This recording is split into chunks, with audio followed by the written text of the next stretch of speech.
President of the Manitoba Métis Federation, David Chartrand.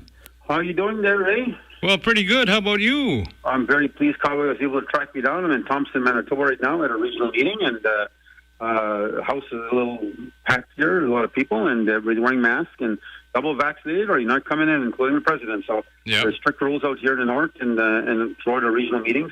Same thing happened to me in Southeast. Whatever double vaccination, you're not entering that building. So it's good to see it's happening, Ray, and people are taking cautionary measures, especially when you look at what's happening in Alberta and other places. If that doesn't scare you, I don't know what will. Over 2,000 people now are got the Delta virus now in a day in Alberta, and that's breaking all. That's actually, I think, half of all of Canada. So it just tells you again that the actions of, and I'll be clear in my statements, and that the stated clearly even by the media, as you know, that Jason Kenney, Mo, Premier Pallister, Doug Ford, as conservatives, all conservative premiers, were against all the rules and restrictions and processes that were being put by science and research in the federal government. They even took them to court, you remember that. So now, look what's coming to roost on them. They said they don't have to put masks on, people make their own choices. They want to get vaccinated, leave them alone. That concept. Now they're seeing that this is not the process that's happening. We see clearly that the damage and the effects that are happening is not kind. There's people dying now, and there's a lot of people directly affected, and it's scaring everyone, and it should scare everyone. So again, we're in a situation that Manitoba, we're still okay. We know 80% they say is vaccinated, and we keep on climbing that ladder. Would be great, and we're still doing vaccines to the Federation, to our pharmacy, and I guess I can say over and over enough, I thank Anita and Francis, our Minister Campbell and Minister Chartrand for the work they've done under COVID, but it just goes to show if you don't do it right, people will die, and people will pay a very price, and sometimes a long price. So again, I want to commend, I was watching O'Toole on the national debate, and because he said 2 days before this blew up in Alberta, he said that Trudeau has done worse and Jason Kenney has actually been doing the best. And then bang, all this came down, and then the media asked him, "Are you now saying that Jason Kenney did better?" He wouldn't answer the question. He kept on dodging, wouldn't answer. So he just showed him, you don't go selling. It's a used car salesman. You don't sell stuff that's no good, So, but again, it just shows. But these are serious matters, and from my perspective, when I look in Manitoba, I remember us going through such a challenging time to convince Pallister that our right to vaccines was equal, and they wouldn't dare.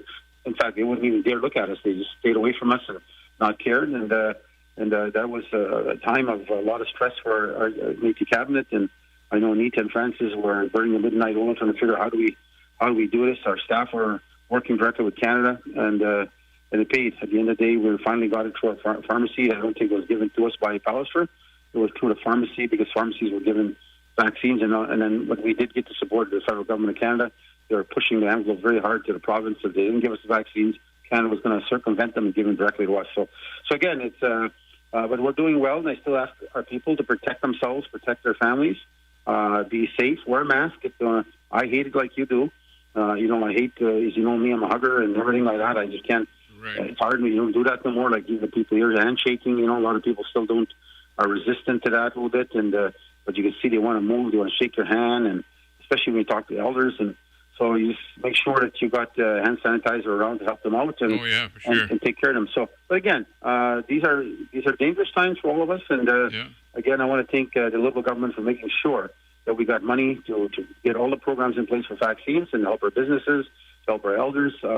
As was said to me, as I said on the show last time, and from Southeast, thank you for the Ampers. It meant so much to help and kept us safe, So those are important programs, and they really have paid out well. But here in Thompson, there's, as I said, is a packed house. Elder Hilda Dysart from South Indian did opening prayers.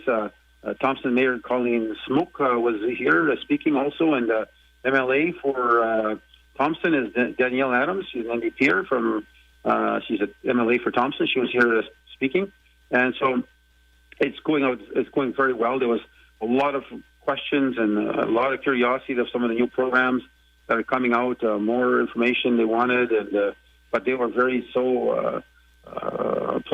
I'll say appalling, not applauding is the right word, applauding on the concept of the first home buyer program. One of the local leaders said how proud he was. You know, he just got his citizenship 10 years ago. He was proud to find his way back home, and then just to find out now that his daughter was eligible last year to buy a home, and he said, you know what, it changed our lives, and it just means so much. You know, so we started looking at all these successes and the changes we're making for repairing homes. They're asking us to build a senior home complex here, so we'll be looking at that for sure. And I had a good meeting here with the mayor, Colleen, and she has some bright ideas to bring some initiatives into Thompson and get them to invest more in this area. So we definitely, myself and Vice President Lashmudir will be meeting in the next while to discuss how that would look. And of course, we had Minister Mildred Dorian, and we had also Minister Pronto here. So, but it's very clear. Mark is his name, of course, and I always forget his first name, so I have to keep on reminding myself. In my footnotes here, just to tell my staff that are listening that actually developed some notes so I don't forget. They put Minister John Pronto. Minister John Pronto is not even from here; he's from the Northwest. It's Minister Mark Pronto. So, just a message to my staff listening: you got to make sure you do it right. Because if I'm going full speed on my report, trying to give true, I can't take time to try to correct things and when I'm speaking. Next, I had a chance, and I want to start off by saying a big thank you to the business owners, Waylon McKay and Jessica Chartrand, and I stopped by. It's called Big Interlake Mechanical, and I was thinking when I used to drive by, it's right beside just the outskirts of St. Laurent, going down number 6, and I was thinking when I drove by, I thought it was a water treatment plant. The name I thought was St. Laurent's water treatment plant or something, or the mechanical shop for the town of St. Laurent. No, it's an actual Métis business. Richard Germain, the minister, was traveling through, and he decided to pull in there, and he bought a fishing knife from there, one of those round ones, those old-fashioned ones he used to gut fish and everything. So I've been looking for one. Gloria likes it at home, and so he told me that they sell everything in there. They sell fishing hooks, they sell a running line, whatever you want. In fact, if you want to order it, they'll have it for you next time you stop. So I want to take the time to see Waylon and Jessica Chartrand. They were so ecstatic for me to go in there as the president of their business, and they said they thanked the MMF for the support we've given them as a business owners, and they're so proud of the Métis government. And so again, to all those people that are traveling by there, First Nation, Métis, non-Métis, stop by at Big Interlake Mechanical. If you have a problem, Waylon is a mechanic. He'll fix your lawnmower, he'll fix your combine, he'll fix your outboard motors, he'll fix your quads, whatever it is. He said, I'll do anything. You give me the job, I'll take care of it. So, again, I want to say thank you to them, and also say hi to the Lake St. Martin Fishing Co-op. I stopped by there and bought another fishing knife, and I just wanted to say hi to people there catching fish. I was asking some of the fishermen that are packing ice. He said they're doing very, very well right now. So fishing is going well this fall season. So, again, I want to say thank you to them and all those fishermen that keep on working so hard and to make a living for themselves, but provide such a good service. Also, I had a chance to meet with the Auditor General of Manitoba. We had a very good meeting on Tuesday. Tyson Sitalo, he's actually originally from Dauphin, but definitely probably Ukrainian last name. And so I had a good meeting and discussing as they're reviewing reconciliation and relationship with the province and the Métis government. And so I had a chance to share, of course, our concerns and our issues with him, and hopefully he'll remark on some of those issues and his findings, and show again the Métis were treating a very hostile environment, and definitely a discriminatory component built against the Métis by the Premier was no longer with us. So, but again, we want to thank the CFS consultation. I had a chance to send my thank you to all the caregivers that were there September 15, 16 for a workshop to talk about the new transition of child family legislation. Of course, that's Bill 92 out of Canada, and that'll be direct federal relationship with child and family services. And so we want to ask our caregivers, those extended family members is some of the proper phrases, I guess, as our grandmothers, our aunts, our cousins, and just our community members that take on the responsibility to, when a family's in trouble, to take on the children and care for them. So we wanted to hear from them directly. What are some of the things we can make better? How can we change things to make it more effective and helping you and helping the child? So, that, again, I want to take Mona for her work on that field. And Mona's been very, very hard worker as a minister, and she's trying so hard to make this the best program she possibly can, and she's definitely on her way. I also went rice picking, Ray, and I never did in my life, and I want to thank Oliver and his brother Bruce and the rest of the crew that were there. I went to Maniquitogan and had a chance to go pick up wild rice and go in a canoe, and it's fascinating. Ray, you'll go in a canoe, and then you'll use two sticks, nice little popper sticks, and turn one in, pulls in the weed, pulls in this, they're like straw style, of course, these wild rice. They sound like a straw. Yeah. And you then the straw into your boat, and you whack it with the other stick, and the rice falls into your boat. But what I found out too was interesting is that they gave me an history lesson of the wild rice in that area. It's the only potential maybe left natural short grain wild rice that exists, and this is natural, right? It's not man-made or man-grown. Mm-hmm. Now, what they were telling me is the long grain is actually man-made. It's grown in rivers, but it's been planted by man. And it's called wild rice still because it grows in the wild. But it's not originally done by nature itself, or it was at one time that it's gone. And since it's been a bigger business, I think people started planting more. But they're very concerned about losing that culture and that tradition of losing the natural short grain wild rice in that area. And actually, it's pollinated by the spiders. If you're scared of spiders, this is not a job for you, I'll tell you that. And because you have to pull it in, and I tell you, when you whack those straws, you should see the spiders everywhere. Holy man, they're growing webs on your legs, between your legs as you're paddling. So, but again, I'm not afraid of spiders, so it was good to see that happening. But the real wild rice producers are ready to have these big boats. They just drive right through these weeds, and the machine goes grinding them like a combine. So these traditional guys with the canoe, of course, they're going to be outmaneuvered by these big machines, and they shouldn't be going in these traditional areas. So that's something I'll be talking to the province about. So Minister Thomas, of course, was there. And I want to thank Ellen and Reg Thomas for the stew, and Reg made bannock, and then Curtis for sharing his moose meat with us. Curtis, thank you very, very much. He gave me a little chunk of meat from his freezer, and I took it home and had a chance to cook it. John, my son-in-law, cooked it, and my wife and I, we had a feast like kings. It was so good, that moose meat. But again, it was important to see that. But Ray, I need to do more visits because these 2 years has walked us up. I went to Maniquitogan, and I went to visit Ed Samard, one of my great friends and, of course, past leaders. And I went to his grave and said hello to him and his wife, of course, and the beautiful, beautiful headstone they have there.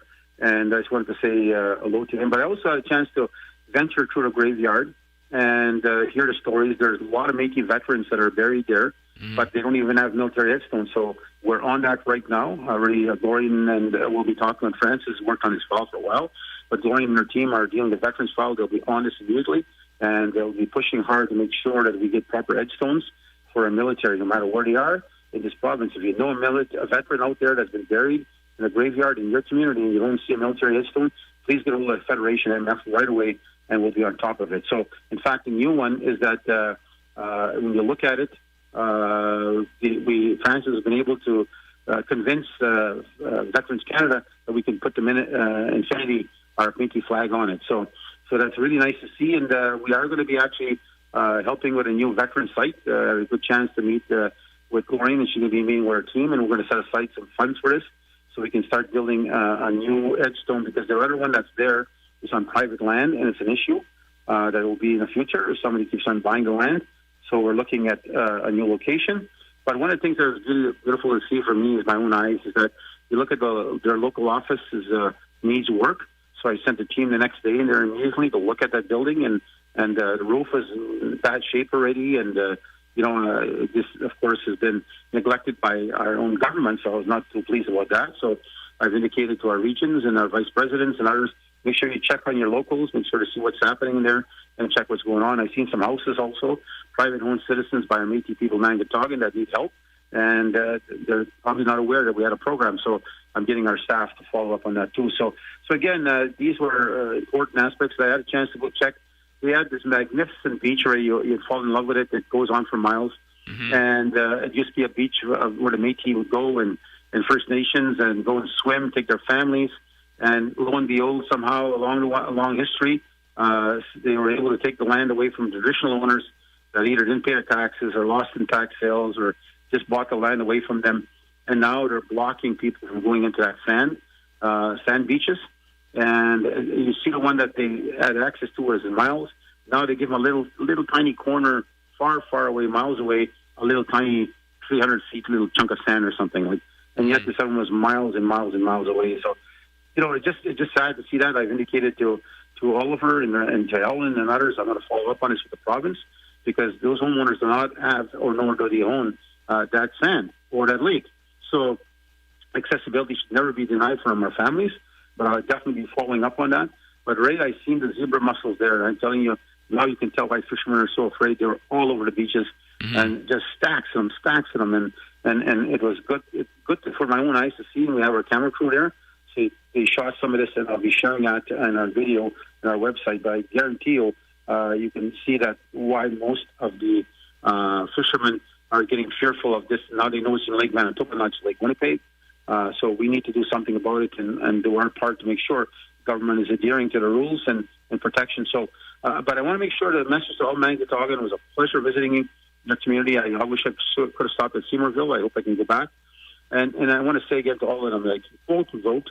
I'm asking you to go out and vote now. I'm asking all the Métis, First Nation, non-Métis that live in these communities, show them Manitoba, Seymourville, Black River, all the water, all the reserves around there, that they matter. Because you don't vote, they don't go out. It doesn't matter to them. Politicians will say, well, why worry about Manitoba? They don't vote anyway, so they can't affect me. So that can't be. And it can't only be the rich guiding the policies of our future governments. It's got to be us too who have a say. So we have in our website, of course, you check our website, mmf.md.ca, and you'll see the 15 priorities our people said were important to them. We sent that out, and we got responses. Out of that, 9 of them are committed to by the Liberal government, out of the 15.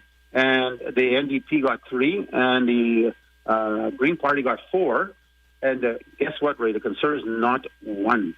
Not one did they commit to what is land claims, education for youth, child and family, anything, nothing, culture, competition, competing in a global economy and for businesses, nothing. Recognition, identity. They didn't have one commitment to the Métis. They promised they'd send us something, never did, Ray. Never did. So let's remember, I've got that incentive program. I've been talking about it on the air. Go out and vote. Take a picture outside the polling station that you were out there. And I assure you, getting Métis out to vote and getting First Nation out to vote will make a big difference. I saw a program last night. Some First Nation youth from Saskatchewan were talking about. They're still angry about a lot of the issues in the community, and some I think out there are saying they may not vote, but that's not how you respond. You got to vote. You got to show them your power. You got to show them that you matter, and that if they don't listen to what your priorities are, just like us. Why would you put that priority list out there? You want to see which party really matters. Which party we matter to. So obviously the Liberals have the biggest commitment to us, and people say, well, David, you're supporting the Liberals. Well, who am I supposed to support? The Conservatives who want no commitment to me or to my people, or not going to help my people? What kind of leader would I be if I was to go support somebody that doesn't care about us? So my job is to protect my people and make sure. But I want to say again, you have a chance to take home a PS5 by just going out to take a picture outside the polling station. Hopefully you'll do the rest of it on your own. Walk in, check the website, and you'll be able to choose quite easily how you can vote. But again, on the second part of that, I think it's essential. We need to look at you can win if you're an influencer. You take some people out to vote, 5 or more, and you do that. Every time you do that, you have a chance to put your name into a draw and win 5 50-inch televisions will be available, or you'll have a chance to win one of them. But if you take 5 and take 5 and take 5, that's 3 times you can enter the draw. You take 50 of them, that's 10 times you'll enter a draw. 10 chances more to win a 50-inch TV. But at the end of the day, every Métis voter that votes, right, will have a chance to win a new car. Now, people are saying, well, that's against you. There was big write-ups about me in the paper, and a lot of people saying, well, and I really want to praise those professors and others, political experts, were saying, well, I don't think Chartrand's got something here. He's not really, in my view, breaching the Elections Act. I think he's getting, his job is incentively to get the people out to vote. So I don't know if he's actually breaching it or not, but we don't think he is. And the media, some of the media said the same thing. So other lawyers were giving me advice saying, well, it could be election candidates see it as a breach, and maybe you shouldn't do it, David. Maybe you shouldn't be creative. You should be innovative. Just let the system be the way it is. I said, that's crazy. I can't let the system be the way it is. That's why we're failing. That's why they're not listening to us, because our people aren't voting. I've got to find ways to get our people to go out and vote. And if they don't want to vote just because of their family or themselves or their nation, then maybe they'll vote because there's an incentive to get them, stop washing dishes or shoveling in their gardens, out their new potatoes, and take a break from all of the work they're doing and say, look, I'm going to cast my vote. Take me 15, 20 minutes, and I have a chance to win a new car. So, Ray, some of the advice I was getting, you'll get challenged. Well, then let him challenge me, I said. And media was saying, well, this is the first time in Canada anybody's ever done this. So I bet you he's going to be challenged. Well, Ray, lo and behold, I did get challenged. Yeah. I got challenged by, they won't tell me yet who it is, and I got challenged by several, apparently. I'll find out who, I hope. But guess what, Ray? After 6 o'clock last night, I got a letter from Elections Canada. Mr. Chartrand, you did not breach the Election Act. There you go. There you go, Ray. Yep. So we've broken a new era in this country. MMF, and again, this is not my idea. It came from Shauna and Glorian at the office and their team, and I want to thank them for that. They had PS5 as their plan, but then, of course, I incentivized it even bigger by putting TVs. I'm buying one of my own money rate. Or off my paycheck, I'm going to buy one to donate, and then the car again was added incentive by our team. And again, I'm going to take our elections committee team that work diligently for months now to get ready. And so there's so many of them, I don't want to name them all and miss somebody, but there's quite a bit of them, and I want to thank them all for their participation. Our team has been working so hard to make a difference in this election. But we're sending a message to provincial election, municipal elections. You better start listening to the Métis, because we're going to come out to vote. We're going to make sure that people do vote, because we do matter. We too matter. We too have an influence of what's going on in this country, not just the rich. So that was very good, Ray. So again, have a chance, you guys, go and vote. Get your vote out there, please.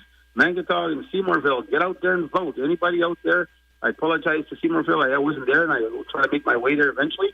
Again, Manitowoc, I thank you for the hospitality, Ellen, and the rest of the family out there that showed us such pride. And again, even to the family at the big industrial mechanical, they were so in shock when I walked into their little business, and she was just saying, "Holy, the president!" So I guess I get a little bit of I mean something to some people.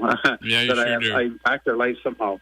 So it was very nice to see. It made me feel proud, and I'm not a narcissist or anything, or have big vanity in my life. I'm proud to be fighting for my people, even if they just shake my hand and say hello. But it's good to see how they felt that their own president was walking into their small business. So again, thank you very much. Also met with Reeve, Cheryl Smith and her team, and we were talking about a variety of things in the community. And there's a RV campground, of course, is going up. We're underway on that. That's about a $5 million investment. And I want to tell the people out there to look to be sent around into the campground, the RV system. We're probably the only ones who will have water and sewer direct in Manitoba. And it's going to be a beautiful campground. We have artesian water right in front. We have a golf course that we invested another close to $800,000 on the golf course itself, just a field on the greens and that. So that'll be ready next year, ready to play for. And we'll be covering them up this year, but they're brand new greens. We put new pipelines in the field, in the fairways, so hopefully they'll flush out themselves nice and clean. Mm-hmm. And the clubhouse rate's brand new. It's close to $1.5 million, I believe, or more. But it's going to have a fine restaurant, a sports bar, and a chance for people to walk in great pride. Take your friends from Winnipeg for a quick ride. Go for a golf game and have a good steak or something, So that's going to be coming up, and I know that Cheryl and them have many ideas and out there. And again, thank you, Cheryl Smith, the mayor, and Keita Mont, of course, and Frank Bruce was there. Vern Kachu, a very hard fisherman and contractor, and does everything. His hands are all over the place. But again, thank you very much for that meeting, and I was very pleased to see that. So I had a good meeting again. I'll close off with these. What times I got? I got 6 minutes. I usually do about half an hour. I met with the Minister of Crown Services, Jeff Wharton, and I want to tell Jeff the meeting went very well. If he's listening or his staff were listening, but his issues regarding Crown lands were also raised in Thompson here by many of our citizens, and that's good to hear that he's involved with Crown lands and he wants to talk more of working with the Federation. And the meeting we had, Ray, was about gaming. There's going to be consultation with the Métis government now about the future of gaming, meaning lotteries and so forth. Right. So we are going to be sitting down more with Jeff and the Minister. And Mr. Lashmadier is there. He wanted to make sure that from now on he wants to be part of activities that are occurring under the Indigenous file, and he said he wants to make sure that the Métis are not forgotten. So we'll see how that pans out. It looks like for me, it's a breath of fresh air. Instead of seeing Palliser figuring out how to insult us or hurt the Métis Nation, we seem to have a new passageway coming where they want to bring us in, but they want us to work with them. But we'll see. I hope it's real. There's still a lot of tested ground and that needs to go through, but we definitely are concerned about it. But on Crown lands here, some of the people are saying, well, there's empty lots here in our communities, but we can't get them. The province is not willing to sell them. And if there's Crown land, well, even out of a lot, they're saying they're not going to sell those because they got to preserve them. And in Thompson here, some of the concerns they have is Valley, which is a big mining company, takes over all the Crown lands mostly around this area and holds stake to them. Well, that I think is a problem. It's a concern. I'm going to raise that with the government. And some of these people have got approved for a first-time home buyer. They want to build a new house, but now they have no land. So, and yet there's vacant land in their community. So I'm going to talk to the government about that. And Mr. Lashmadier, if you're listening, you should jump on his file right away and talk to Mr. Wharton, because we shouldn't be preventing people from owning a home, having a home, especially when it comes to matters of that nature. I also raised with the farmers and ranchers listening. I did indicate to them in Crown land issues. Our farmers are being squeezed out financially by the price of leasing Crown land. It's gone triple-fold, or sometimes quadruple in cost, and it's breaking our farmers. And we need to make sure we do something about that as fast as we can. So, and in closing, Ray, I was in St. Eustache. I want to say there's more to report. There's so much in my report here, I can't get to it. But I'm going to say in St. Eustache, Fallon Farinaki was in she lives in Ontario, and I was so proud to hear her come and speak. And for those people say, who's Fallon Farinaki? Well, Fallon, Paul everybody would know him through that way. Her mom and her dad were murdered in St. Eustache many years ago. It's a tragic story, Ray, a very tragic story. And so she eventually, of course, then her brother committed suicide. So it's a tragic story of the family. And, it's just sad to hear that whole family, what happened to them. They were a very young couple when they got killed, and they had young children, and Fallon was one of them. So she ended up living in Ontario, working out there, and she decided to be brave to come home now, back to her community, St. Eustache. She said, I never forgot my community, I never forgot the river where I'm from, and my dad was a proud Métis leader, and I just wanted to come home. So she said, put a goal out to raise $1,300 for Abbey House Transitional Centre out in Ontario, and for the St. Eustache local for youth programs and other program and services. She's big into helping Indigenous women and those, again, lost and missing and murdered women. And so Abbey House does that. She said, Ray, I'll raise $1,300. She went on the website, and guess what? She raised that in seconds. And then, because she told her story. Next thing you know, she was, okay, $7,600. Okay, that was, again, in minutes, got that. Then she kept on going higher and higher and saying, holy. And then pretty soon she was at $7,600 and still climbing. Wow. And then she was at $114,000 last, and she was getting $45,000 to the local, I believe, and to do with youth programs and activities to be proactive in St. Eustache. And she's given her other half also to the Abbey House Transitional Centre. So this woman had a dream to raise $1,300, and she's already raised $114,000. And Ray, I was proud as a Métis leader, along with Will Goodon who was there, and we had Helder Linda St. Cyr. We had John Fleury there as one of the ministers.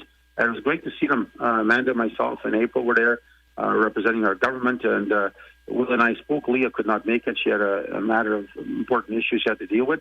But so we matched the $45,000 rate to MMF for the youth programs in St. Eustache.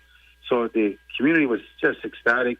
Big crowd. And I was so proud of this Fallon for never forgetting her roots, never forgetting her community, and the tragic event that probably tore her mind and her heart still to this day did not stop her from making a difference in her community, never forgetting her community. So, again, Fallon, I think she's probably on her way back or went back already.